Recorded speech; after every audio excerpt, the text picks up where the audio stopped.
Bienvenidos a Global Macro en Español, un podcast creado exclusivamente para impactar tu curva de aprendizaje en los mercados de capitales. Traído a ustedes gracias a Kaplan, Battlefield, Ideal Ratings, Kaya y The Hedge Fund Association.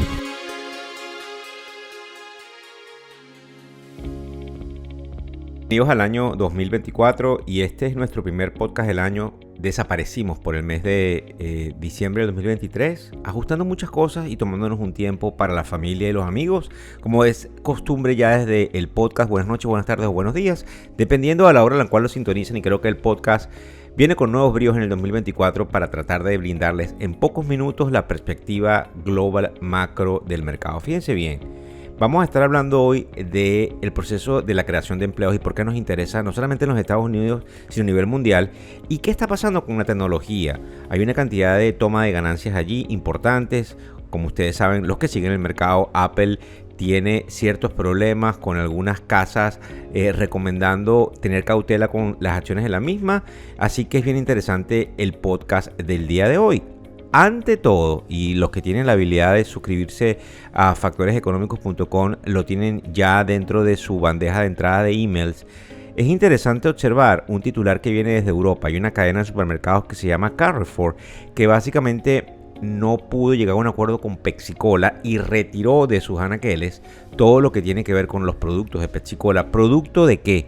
Del aumento a nivel de mayorista que Pepsi-Cola está haciendo, que se tiene que trasladar indudablemente a los minoristas. Es importante, no por el hecho de que está Coca-Cola y Carrefour, sino por el efecto que puede tener eso en otros productos, en las mismas y otras cadenas de distribución. Fíjense bien, con respecto al empleo, hicimos una investigación porque el número con respecto a la creación de empleos del mes de diciembre salió hoy a las 8:30 de la mañana, hora del este de los Estados Unidos. Por un lado, la encuesta de establecimientos de lo que se llama el BLS reportó que la economía ganó 216,000 empleos en diciembre, superando los 175,000 que se esperaban, que estaban pronosticados. Sin embargo, hubo unas revisiones a la baja y hay que tener eso en cuenta en los meses anteriores. Puede ser que también se revise a la baja. Octubre, noviembre, mostrando 71,000 empleos menos de lo inicialmente reportado. Bien importante que veamos esto aquí, ¿verdad? Por otro lado, hay una encuesta que se llama la de los hogares y también de la BLS, que es el buró, básicamente, que hace todo este tipo de encuestas por el lado del Departamento de Labor, como se dice en los Estados Unidos, que es el Ministerio del Trabajo.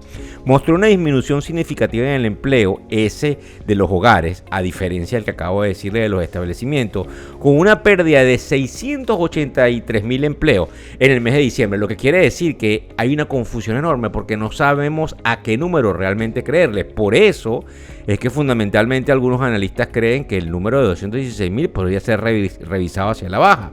En los sectores específicos, el informe señala el aumento de los empleos gubernamentales, los de atención médica, asistencia social y, fíjense bien, empleos que tienen que ver con la construcción. No obstante, hubo pérdidas en el área de transportes y en el área que tiene que ver con lo que serían la parte de almacenamiento. En cuanto al empleo gubernamental específicamente, se vio un aumento de 52,000 en diciembre, mucho mayor que el promedio mensual de ganancias del 2023. Importante, porque recuérdense que estamos en un año electoral y en ese año electoral las maquinarias partidistas, y de Estados Unidos no es ninguna, no está exento de todo el proceso de crecimiento de la vorágine fiscal pudiese tener. También es interesante observar que la tasa de desempleo se mantuvo en 3.7% en diciembre, ligeramente menor que la 3.8% que fundamentalmente se había pronosticado. Esto es bien importante e interesante porque recuérdense que el número del desempleo o de la tasa de creación de empleos es muy importante para hacer todas las formulaciones macroeconómicas de hacia dónde se dirigiría la economía y cómo se comportan para todos aquellos que no invierten en la bolsa, los departamentos corporativos de todas las compañías. Por eso es importante saber si tu empleo está o no seguro. Ahora bien, disminuyó la tasa de participación laboral, cae del 62.8%, pero en el 62.5 al 62.8. No es mucho, pero disminuye, y es importante porque aunque los salarios experimentaron un crecimiento, acuérdense que esta encuesta tiene una cantidad de aristas, el promedio de las ganancias por hora fue de 4.1% más rápido que en el mes anterior y por encima de las expectativas, a lo que es importante porque eso desata pronósticos inflacionarios, porque hay más capacidad de compra para poder presionar en la balanza de precios hacia el alza. Es interesante que quienes señalan que son partidarios de un mercado alcista pueden argumentar que las ganancias positivas de empleo son ensombrecidas por las revisiones a la baja y la gran caída de las encuestas de los hogares, por lo que obviamente no habría tanto peligro, ¿verdad? También afirman que las ganancias en la nómina gubernamental no son sostenibles dada la actual concentración en déficit presupuestario y gastos, es decir, que si tenemos este año electoral no vamos a poder crear una cantidad enorme de empleos porque hay unos déficits que hay que cubrir, como en cualquier economía. Y acuérdense que hacemos énfasis en los Estados Unidos porque hay una permeabilización y una contaminación positiva o negativa de lo que sucede en la economía americana, que es lo que ustedes vienen a escuchar en el podcast, muchos de los que no están en el mercado, que es saber cómo se encuentra en términos de seguridad el empleo que ustedes tienen. Este es un año donde hay que prestarle mucha atención, lo hemos venido diciendo, pero creo que es bien importante porque hay algunos desequilibrios fundamentales macroeconómicos. Con aquellos que tienen una perspectiva bajista, enfatizan que la fortaleza de esos 260,000 empleos agregados y la ganancia de, digamos, el dinero que se gana por hora no son positivos porque la Reserva Federal podría sentirse menos motivada a bajar tasas de interés por el miedo inflacionario, y aquí es cierto todo esto, por eso es totalmente confuso. También nota que la tasa de participación declinante argumenta que estos factores están subestimando el potencial de un endurecimiento de esa política restrictiva de la Reserva Federal, lo que podría llevar entonces a rendimientos más largos en estos niveles, digo rendimientos de tasa de interés, y lo que pudiese recaer en que la economía puede entrar en eso que ya hemos venido pronosticando y nunca ha llegado, en una recesión. También es interesante que nosotros observemos el hecho de la parte de la tecnología. Acuérdense, esto de los empleos nos interesa porque todos estamos de una u otra manera, concentrados en lo que pudiese suceder en materia de empleos y en materia del comportamiento de la parte corporativa, que tiene fundamentalmente que ver con una posibilidad de que esta Reserva Federal baje las tasas de interés, producto de que, fíjense bien, y aquí me salgo un poco del tema del empleo, pero es interesante, de que las tasas de interés estén reales positivas, es decir, que las tasas de interés pudiesen estar bastante por encima de la inflación esperada. Están en el 5 y tanto por ciento y la inflación esperada es el 3 punto tanto por ciento.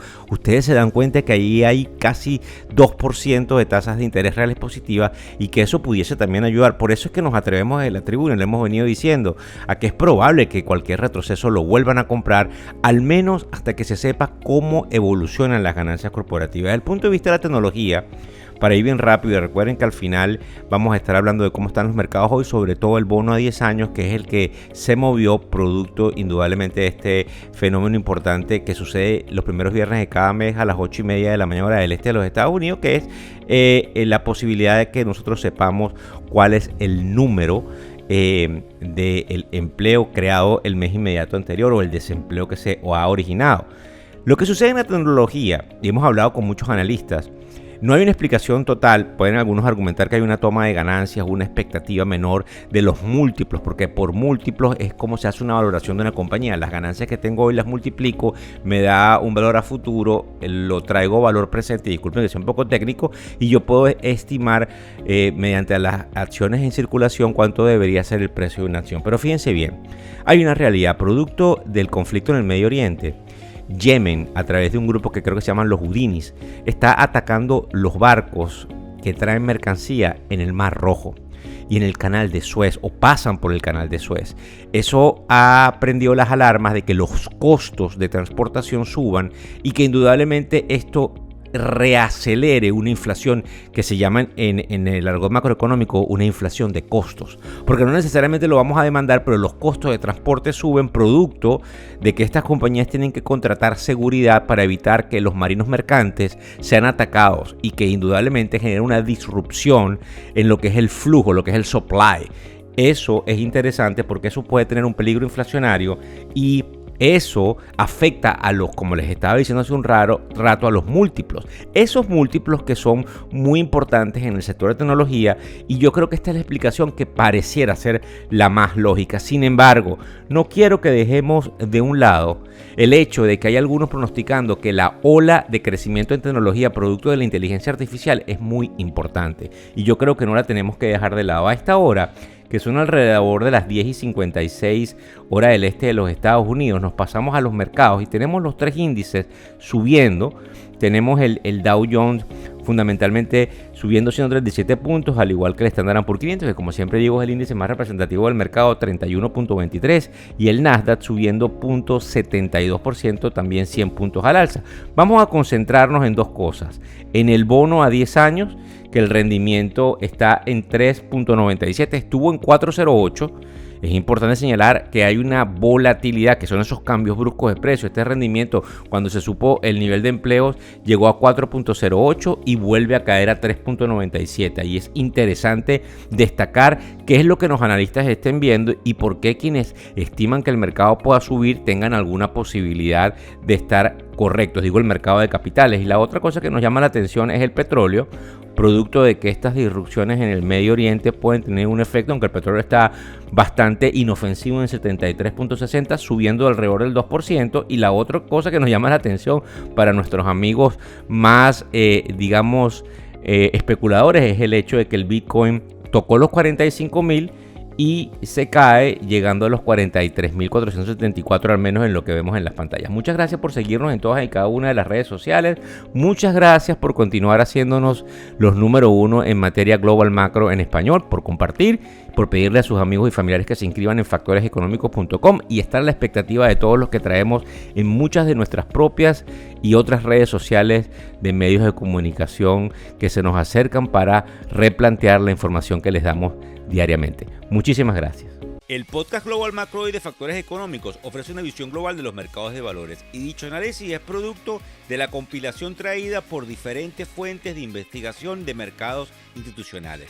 Por motivos y declaración regulatoria, este podcast no debe ser interpretado como una recomendación precisa en inversiones, bien sea en productos y o vehículos financieros. Y además, sugerimos consultar con su respectivo asesor particular de inversiones o su equivalente en caso de suscitarse cualquier duda que pudiese derivarse de nuestra fuente informativa. Este podcast es narrado por Víctor Hugo Rodríguez, quien es un conocido profesor y comunicador financiero, cofundador de la plataforma educativa ilafin.com.